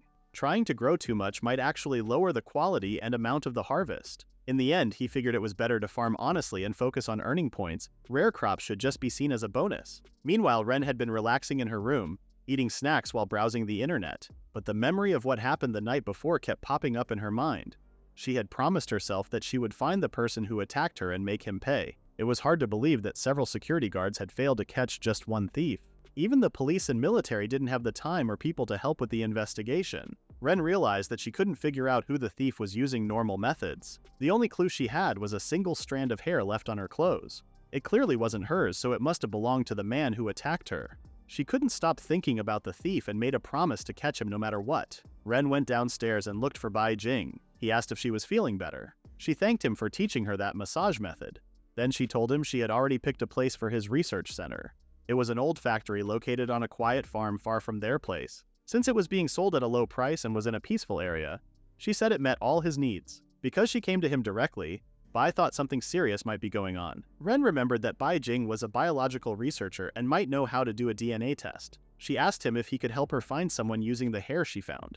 The person was most likely from the southern area. Bai Jing told her it would be like looking for a needle in a haystack. He explained that he would need around 10,000 samples to make a proper comparison, and collecting that many from everyone in the South would take a lot of time and effort. He wondered if the person she was looking for was someone important. Ren said it wasn't anything special, it was just about the person who attacked her, but she also told him to forget about it if it was too much work. Suddenly, Bai Jing became interested and said it wouldn't be hard at all. He offered to help her with the task. Ren felt happy and relieved to hear that. Not long after, a chemical was injected into something. The subject's muscles grew much thicker, and its cells became 1,000 times more active. The researchers recorded everything that happened. Strange eyes appeared on the subject, which showed that it had been contaminated by other organisms. It became more aggressive and broke out of the chains holding it down. The experiment had failed. It tried to attack the nearby researchers, but before it could reach them or Bai Jing, it was killed immediately. In the past, at a fancy party for rich people, a young Jingming was asked by some friends why he left his younger brother alone. Jingming said his brother was just an unwanted child. Bai Jing was left by himself, and the other kids started bullying him. They forced his head into the water of an outdoor fountain while laughing and enjoying the cruelty. Jingming told them to be careful not to leave any marks on Jing since Bai was still their father's son. Bai Jing asked Jingming to let him go, and the others laughed because he still called Jingming his brother. This made Jingming angry and he called Bai Jing a bastard child. Bai Jing suddenly woke up and jumped out of bed. He had been dreaming about his painful past. He looked at the nearby V-shaped virus and promised himself he would create the perfect mutant. He believed he was close to being strong enough to defeat Jingming. At the same time, the news reported a strange event in Nanchi Town. A large number of mutated animal bodies were found. Their origin was unknown, and they were just piled up in one place. The epidemic prevention team had already started working to remove and safely get rid of the remains. Han and Hei were stuck watching the same news report. Tian asked why they weren't watching their usual cartoon programs. Han replied that she wasn't a little kid anymore and had started watching the news instead. She said she couldn't always rely on him for everything. Tian reminded her that her power to see people's bad thoughts was already a big help to him. But Han said she wanted to grow up quickly and become stronger, especially since Hei was also getting stronger. Tian also noticed that Hei wasn't showing any signs of going out of control lately. He thought the anti-radiation food must have changed Hei's body and helped him evolve. This made Tian feel a bit more at ease. He then told Han that he and Uncle Nan would be digging a pond and reminded them to grab some snacks if they got hungry. About an hour later, Han started feeling hungry and found a box nearby. Inside were level 4 divine grain seeds, but to Han they just looked like glowing nuts. There were exactly 2 nuts. She gave one to Hei and kept the other for herself. Han pushed the nut into Hei's mouth and then ate hers, but the taste was too bitter, so she quickly spat it out. Hei, however, swallowed his nut completely. After a few minutes, he started feeling sleepy. Without realizing what had happened, Hei slowly drifted off into a deep sleep, not knowing that something inside him had started to change. Later that night, strange creaking sounds came from the warehouse. Uncle Nan got up to check where the noise was coming from. He used his flashlight and spotted something in a dark corner. It turned out to be a wild beast that had gone out of control. Uncle Nan was shocked. Before he could react, the beast jumped at him with its sharp teeth, and the old man screamed in fear. Luckily, Uncle Nan dodged the beast just in time.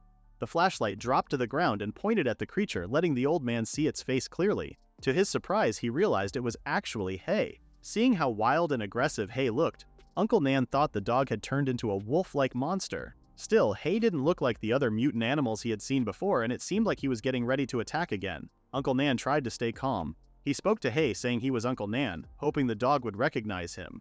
Hei reacted differently for a moment, and the old man wondered if Hei was just hungry. But before he could move closer, Hei barked as a warning, then smashed through the window. Uncle Nan called out his name, but Hei didn't listen. Instead, he jumped over the tall walls and disappeared into the night. Uncle Nan stood there in shock. Soon after, Tian came outside and asked what had happened. Uncle Nan explained that Hei had gone wild and ran off. He wasn't sure what caused it, but said Hay didn't look like any other mutant animals, and it seemed like Hay still remembered him. Han came running out too, shouting that Hay was missing from her bed. Tian tried to calm her down, saying Hay probably got bored and went out for a bit, then told her to go back to sleep. But Han didn't believe that. Hay never left her side, and she asked what Uncle Nan meant by saying Hay went crazy. Tian scolded her for coming outside without wearing shoes. Han said she was just worried that Hay might end up like their other dog, Xiaobai. Tian told her not to worry too much and asked if Hay had eaten anything strange lately.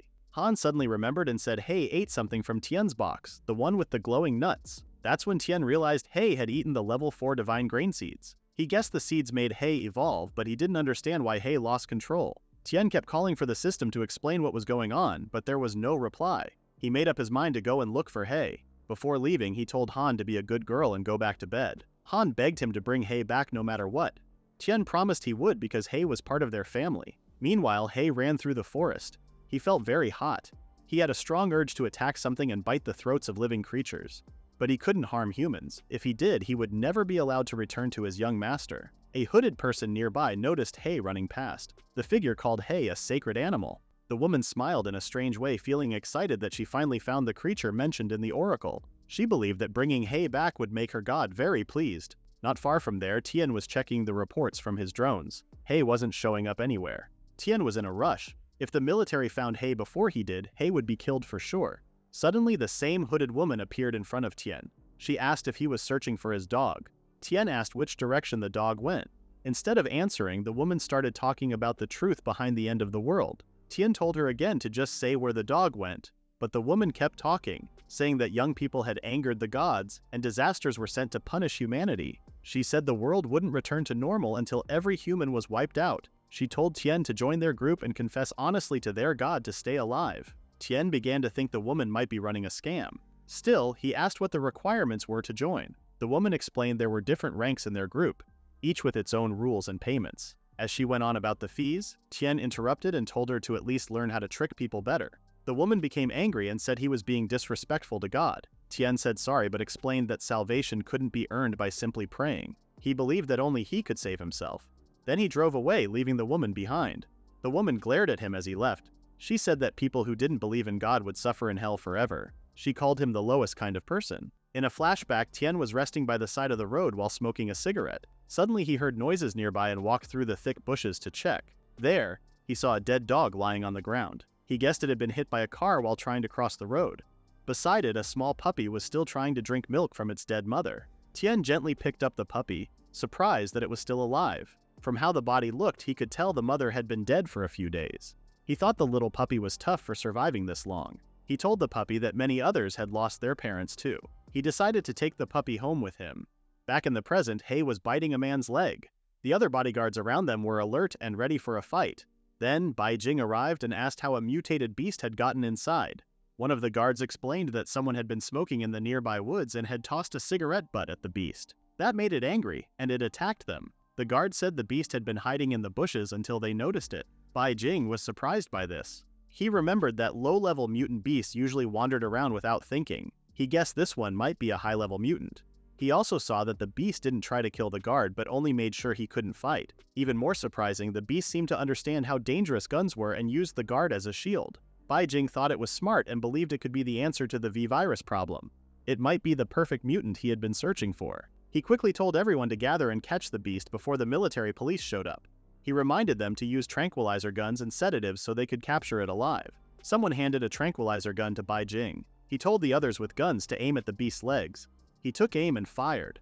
Hay saw him and quickly dodged. More tranquilizer darts were fired, but Hay kept dodging them.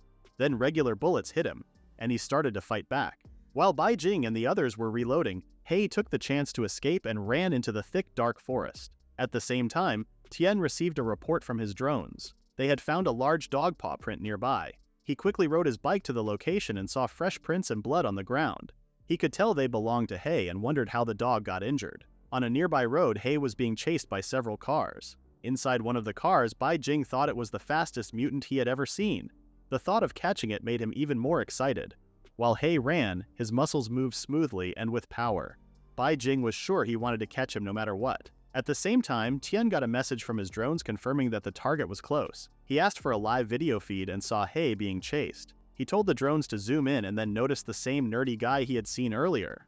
Tian guessed that Bai Jing was trying to catch He for some kind of research. Without waiting, Tian pulled out the albino corn and promised to stop these people from getting away with what they were doing. Shots were fired at He, but he kept running while dodging at the same time.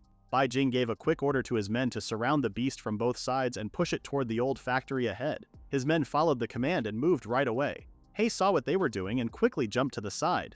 He stopped on a nearby tree, then leapt back onto the road. He landed on top of the second car, and the force of his landing made it stop suddenly. The other men panicked and started shooting real bullets at He. He was busy trying to take control of the second car and didn't have time to avoid the fast bullets. Luckily, someone stopped the bullets with his bare hands. That person turned out to be Tian, who had gone wild because of the albino corn. He only had a few seconds left in that state. Bai Jing's car came to a stop as he stared at the strange figure. He immediately recognized the man. It was his master. With only a few seconds left, Tian vanished from sight and began knocking down the men one by one. Bai Jing couldn't understand what was going on and fired his gun. But Tian dodged every bullet and suddenly appeared right in front of him. Tian aimed for Bai Jing's head, but Bai Jing managed to block the strike with his arm. Even so, the hit was strong enough to send his head snapping backward.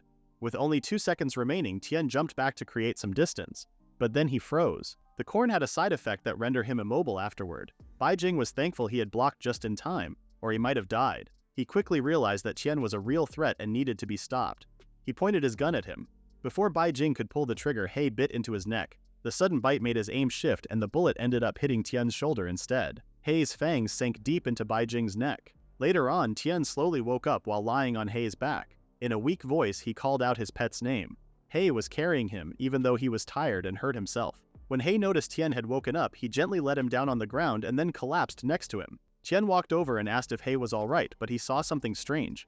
He's body was shaking. Tian quickly asked the system what was going on. He kept trembling on the ground while something was happening inside him. His DNA was changing. The divine grain had finally started working thanks to the blood from Bai Jing. Soon, white threads wrapped around He, covering him like a cocoon. Tian was shocked and stood still, unsure of what he was witnessing. At the same time, Bai Jing was rushed to the emergency room. His condition was very serious due to a concussion and heavy blood loss. Still, it was amazing he was even alive after the deep wound on his neck. The doctors said his chances of survival were very low. Ren interrupted them and told them to stop explaining. She was angry and blamed the guards for failing to protect Bai Jing. One of the guards apologized and said Bai Jing really wanted to catch the mutated animal. He also explained that only Bai Jing and Da Kui had survived from the advanced team.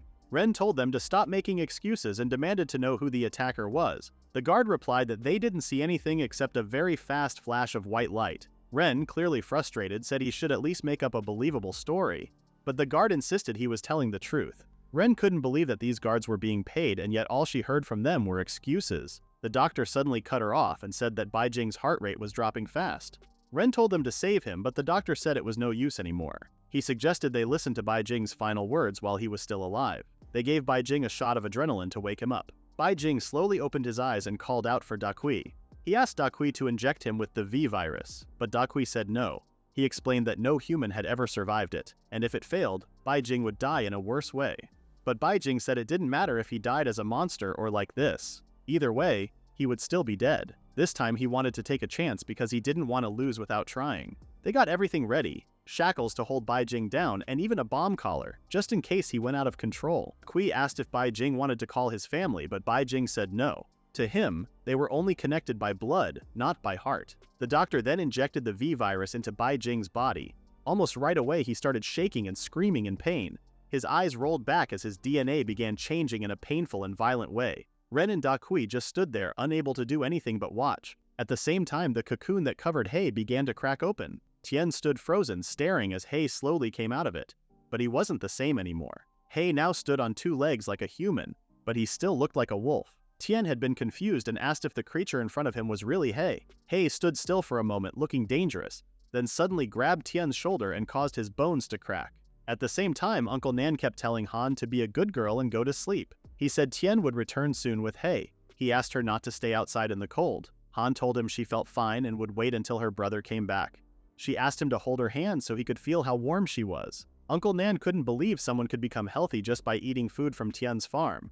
But Han claimed she was now a superhuman. Uncle Nan gave in and chose to wait with her. He even asked her to sit on his lap to help keep him warm. Time passed and morning arrived. Han woke up and shouted her brother's name. The noise also woke up Uncle Nan. Han ran toward the gate and was confused when she saw her brother being carried by a werewolf. He had just evolved and couldn't fully control his strength yet, which caused Tien's wounds to open again. Tien said he had brought He back. Han and Uncle Nan were both shocked at what they saw. They quickly helped He put on some clothes. Han happily ran around him and asked him to carry her. He was surprised that his little master was still as playful as ever. The system confirmed that He, a Czech wolf dog, had evolved because of human genes. His evolution was called atavistic. That word helped Tien understand why He had lost control earlier.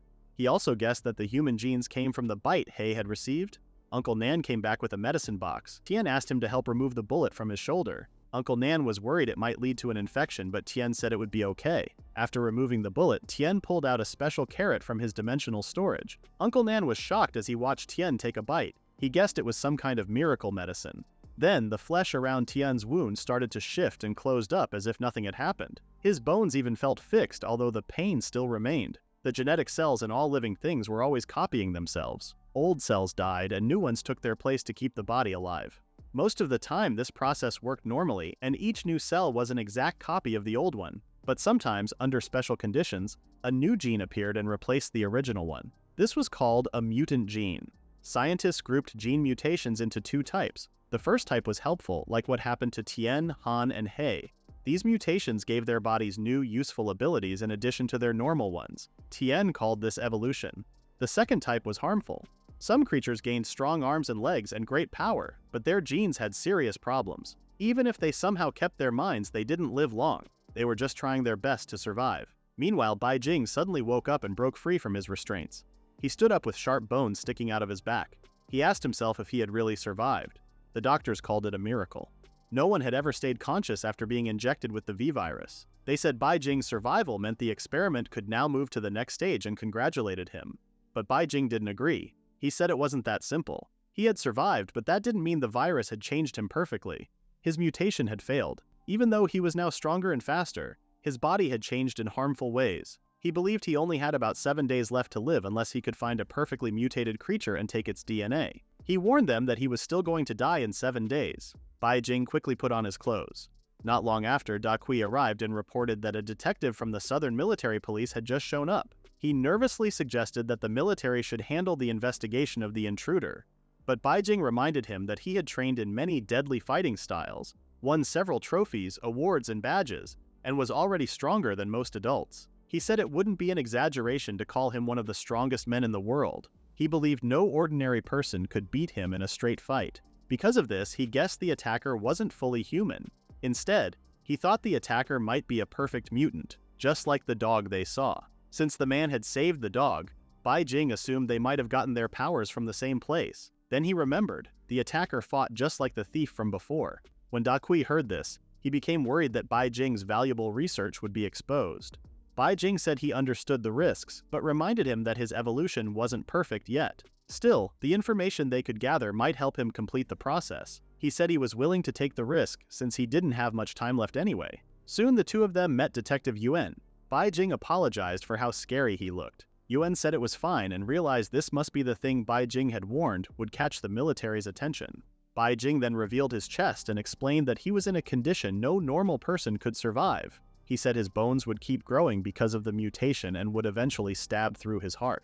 He didn't have much time left. In return for sharing his research, he asked for their help in finding someone. The sooner they helped, the better. Yuan thought about it for a moment and then agreed. While everyone else was sleeping, Tien bought a level 4 divine grade seed. The system confirmed that these cherry tomato seeds could grow crops that helped people improve their genes. Anyone who ate the tomatoes would experience better genetic changes, avoid harmful mutations, and take a step closer to human evolution. Tien realized he was holding the key to a new era for humanity. He smiled at the thought that these crops could turn people into something greater, almost like gods. And if that happened, it would mean he would become a god who created gods. But planting these seeds wasn't easy. The land needed to be upgraded first, and that cost a lot of points. Still, Tien didn't hesitate. He spent 95,000 points to buy 19 land upgrade coupons. After that, he still had 5.6 million points left. He used all the coupons and upgraded his farmland to a good level. This type of land could now grow crops above level 3 and also boost the yield of any crops below that level. Just then, Tien remembered something important. The second wave of the destruction season was coming soon. Time was running out. The growth boosters were very expensive, but he still bought 12 of them. These boosters didn't work very well for level 4 crops, so he also bought a few more farming robots to help speed up the planting process. Even after all that, Tian still needed to save enough points to buy regular seeds so he could continue upgrading the farm. He had to work hard and grow as many ripe crops as possible before the second wave of the destruction season arrived. Meanwhile, in a nearby city, the same hooded woman from before was walking beside someone she called Immaculate Eagle. She said she might not be good enough yet to meet their Holy Lord. The other hooded person told her to just explain exactly what she had seen, and the Holy Lord would decide for himself. He believed the information she had would be enough for her to receive a gift from the Holy Lord. The woman felt happy thinking that her family would survive for another month. She quietly muttered strange things like a religious fanatic. Soon after, they finally arrived at the place where their Holy Lord was waiting. They announced that a holy beast had been found. Two men, one wearing a hood and the other in a uniform, turned to face them. The hooded man sounded curious and asked for more details. Later on, the hooded man laughed and clapped his hands. He said this would help make the Holy Lord even stronger. The man in uniform congratulated them and said he looked forward to the full awakening of the Holy Lord, which would happen once the new holy beast was captured and used to feed him. The man in uniform was secretly recording everything with his pen. He then asked if he could check the ones that were already stored. The hooded man told him to go ahead and take them, saying the Holy Lord was tired of eating those small treats. What they needed now was to bring back the sacred beast and offer it as a sacrifice. Just then, a creepy voice interrupted them. The hooded man quickly apologized and thanked the Holy Lord for being so kind. The eerie voice coming from the hole said they were craving wolf cubs. In the past, Tian had been watching a news flash about a terrible accident involving a family of 3. Their car had fallen off a cliff. The parents died right away while their child was found hanging onto a tree branch nearby. Tian, who had been cooking while watching the news, said it was really sad that the child lost their parents at such a young age. He looked at the clock and wondered what time it was. His parents still weren't home, and he thought maybe they had gotten too caught up with their trip. He tried calling them, but no one answered. Tian sat quietly at the family table, still trying to reach them by phone. The phone he was calling was actually lying broken near a burning car at the bottom of a cliff. Firefighters were trying to put out the fire. A girl named Han had just been rescued and was believed to be hurt, so she was taken away for medical treatment. The rescuers rushed off and left the burning car behind. Later on, the nurses noticed that Han wasn't saying anything at all. They thought she was too shocked to speak. It was also discovered that she didn't have any real family. She had only been adopted 2 days earlier and was listed as an orphan. The people at the hospital couldn't believe how unlucky the couple was to have such a tragedy happen so soon after adopting a child. To make things worse, Han had been taken from an unregistered orphanage, which meant the adoption wasn't done properly. The staff wondered if the police had already informed any relatives of the couple who had died. A female detective had arrived and asked where the morgue was. She told the others to show her the way. Right behind her was Tian. When he saw his parents' burned bodies, he froze in shock. Detective Yuan gave her condolences, but Tian couldn't accept it. He insisted that only his parents had gone out that day and questioned where the child had come from. Yuan felt sorry for him, but she still suggested doing a DNA test to be sure. Tian agreed, thinking his parents might have just gone missing. Yuan told him to wait for the results. Tian stood there, holding his breath until someone tugged at his sleeve. It was Han. She had forced herself to stand up and apologize to him. She said it was her fault for asking his parents for help when the dean of the orphanage was hurting her. She believed none of it would have happened if she hadn't asked for help. Tian hugged her tightly and told her it wasn't her fault. Just then, Yuan returned with the test results. She confirmed that the DNA matched and offered her condolences again. Tian broke down and cried while holding Han close. Back in the present, Bai Jing finally got the report about the intruder's identity. It was confirmed to be Li Tianran. The team had gathered all of Tianran's personal, school, and job history. Everything was so normal and straightforward that Bai Jing asked if that was all they had. The researchers confirmed there was nothing unusual in Tianran's background. Even though the report could prove that Tianran was the one who stole their USB, they still couldn't be sure he was also the one who attacked them recently. Bai Jing believed that based on Tianran's history, he shouldn't be stronger than him. But during the night of the theft, Bai Jing felt that Tianran moved and fought like someone who had trained for many years. That didn't make sense, because Tianran was still very young. Bai Jing could only guess that Tianran had gained new physical strength recently. The only explanation he could think of was a perfect mutation. He started to wonder if there really was a powerful group out there that had found a way to create not just one, but 2 perfect mutations. A researcher then questioned if their way of thinking was wrong. Maybe the power behind the perfect mutation didn't come from science alone. Bai Jing wondered if she was suggesting that the other side's perfect mutation didn't come from the V virus. The researcher explained that the V-shaped virus could only cause a perfect mutation in 1 out of a million cases, but the southern group had already shown 2 perfect mutations. That kind of success rate was too high and didn't match their known data. This made Bai Jing realize that there might be another secret method out there, a second key that would allow someone to become perfectly mutated. At the same time, another person found out about this discovery. He believed the military would be very interested in it. He gave the order to keep both groups under watch. A female detective agreed to take the job. Back at the farm, Tien bought 2 growth agents and quickly poured them over his seedlings. The time needed for the crops to grow was cut by 50 hours, leaving only 128 hours until they were fully grown. At that moment, Uncle Nan shouted that something was wrong with Hay. Tien asked what was happening. Uncle Nan said Hay had been staying on the roof lately, and today, no matter how many times he told him to come down, Hay wouldn't listen. He thought something strange was going on. Tien noticed Hay was acting more protective and alert than usual. He remembered that Hay behaved the same way during the first wave of the destruction season. Since Hay's senses had improved as he evolved, Tien felt sure something was about to happen. He sent out his hummingbird drones to check the area around the farm. As the drones flew off, Tien got a text message. He was confused because it was during the apocalypse. At first he thought it was another scam and became curious about what kind it might be. But after reading it, he was so shocked that he dropped the vegetables he was holding. Han asked what was going on. Tien asked if it was a prank and wondered who would joke like that during such a serious time. Han started to worry. Tien left the farm soon after. From a distance, Bai Jing was secretly watching him and confirmed that the target had really gone. Da Kui said it seemed like too much effort to use such a high-level spy plan just to watch over a simple farm. But Bai Jing told him to take a closer look. Da Kui asked what the tiny objects were. Bai Jing explained that they were small, unmanned drones used for scouting. Kui was surprised that such tiny machines were even there, especially on an old and run-down farm. He also noticed something strange. The crops on the farm were growing well, even though the soil was supposed to be poisonous. At that time, any plant not grown in clean soil usually carried the V virus, and eating them by mistake could be dangerous. But somehow, the crops on this farm were healthy, and clearly being well taken care of. There was something unusual about the farm, and it was hard to say if any powerful weapons were hidden there. Bai Jing had already been hurt by Tien once, so he didn't want to take any chances until he fully understood how strong Tien really was. Kui couldn't believe his boss was treating the farm like it was a serious military base.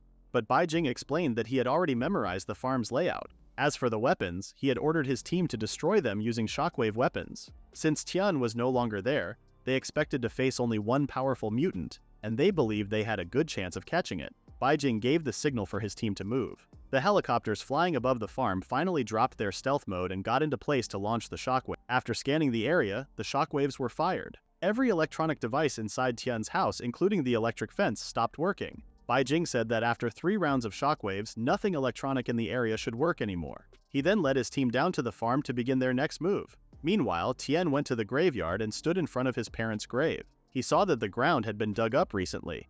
It seemed like someone had really been there. He couldn't believe it. The people who told him about this were actually telling the truth. It wasn't a joke. He started to wonder who could have done something like this. Just then, his phone rang. A new message popped up.